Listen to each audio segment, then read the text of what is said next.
नमस्कार। आज हम एचपीवी इन्फेक्शन के बारे में जानेंगे। एचपीवी इन्फेक्शन एक तरह के वायरस से होता है जिसे कि हम ह्यूमन पैपिलोमा वायरस बोलते हैं। ये इन्फेक्शन किसी को भी हो सकता है और अगर हम देखें तो अधिकतर सब लोगों को अपने जीवन काल में एक बार ये इन्फेक्शन ज़रूर होता है। पर ये इन्फेक्शन हर किसी में कैंसर का रूप नहीं लेता। अगर मैं बोलूँ तो मोटा मोटा 9 में से 10 में ये इन्फेक्शन अपने आप खुद से ही ठीक हो जाता है और किसी एक में ही ये इन्फेक्शन रह जाता है, जो इन्फेक्शन कई सालों तक आपके शरीर में रहने की वजह से एक मास का या फिर एक कैंसर का रूप ले सकता है। अब जानते हैं कि हम इससे एचपीवी वायरस से कहाँ कहाँ के एक्चुअल में इन्फेक्शन हो सकते हैं।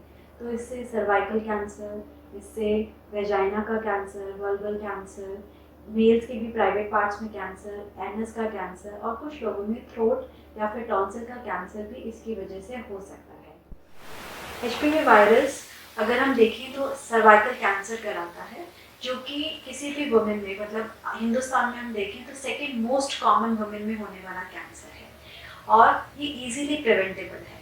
अब देखते हैं कि हम इसे कैसे प्रिवेंट कर सकते हैं, जहाँ हम एक अच्छी लाइफस्टाइल मेंटेन करके, मोनोगैमी फॉलो करके, मतलब एक ही सेक्सुअल पार्टनर रख के, अल्कोहल और टोबैको का इंटेक कम करके इससे कैंसर होने की संभावना को काफ़ी हद तक कम कर सकते हैं।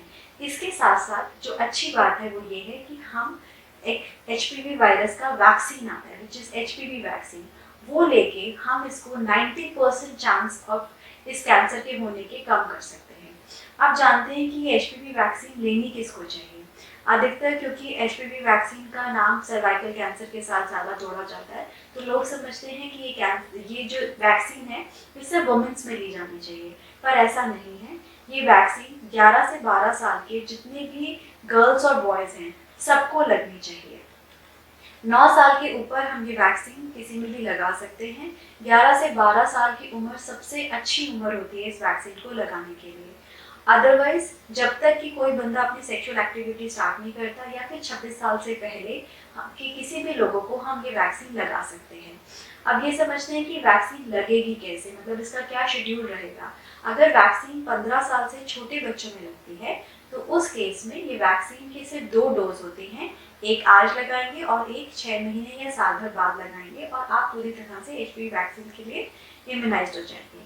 अगर ये यही वैक्सीन 15 साल की उम्र के बाद होती है तो 15 साल के बाद इस वैक्सीन के 3 डोज लगते हैं, एक 0 पे, एक 1 to 2 मंथ जब हमने पहला डोज लगाया था और उसके बाद छठे या फिर 12वें महीने पे ये वैक्सीन लगाई जाती है। अब समझते हैं कि हिंदुस्तान में ये वैक्सीन क्या गवर्नमेंट सप्लाई में मिलती है या फिर जिस तरह से हमारे, क्योंकि हम जब भी वैक्सीन की बात करते हैं हम हमेशा बच्चों के बारे में सोचते हैं, बड़ों में भी कोई वैक्सीन लगाना कंपल्सरी हो सकता है, ये किसी के भी दिमाग में नहीं आता है। तो जो बच्चों में वैक्सीन लगती है वो हमेशा हर जगह गवर्नमेंट सप्लाई में फ्री ऑफ कॉस्ट लगती है और इजीली अवेलेबल होती है और ऑलमोस्ट इवन सब सेंटर तक के लेवल पर आराम से मिल जाती है। पर एचपीवी वैक्सीन के साथ ऐसा नहीं है। एचपीवी वैक्सीन अभी तक भारत सरकार द्वारा नेशनल प्रोग्राम का पार्ट नहीं बनी है। इसका सबसे बड़ा रीज़न है कि उसकी कॉस्ट थोड़ी ज़्यादा है। बट अगर हम उसको ऐसे देखें कि एक वैक्सीन जो फ्यूचर में आपके बच्चे के लिए कैंसर को प्रिवेंट कर सकती है तो इसका कॉस्ट बहुत ही इनसिग्निफिकेंट है।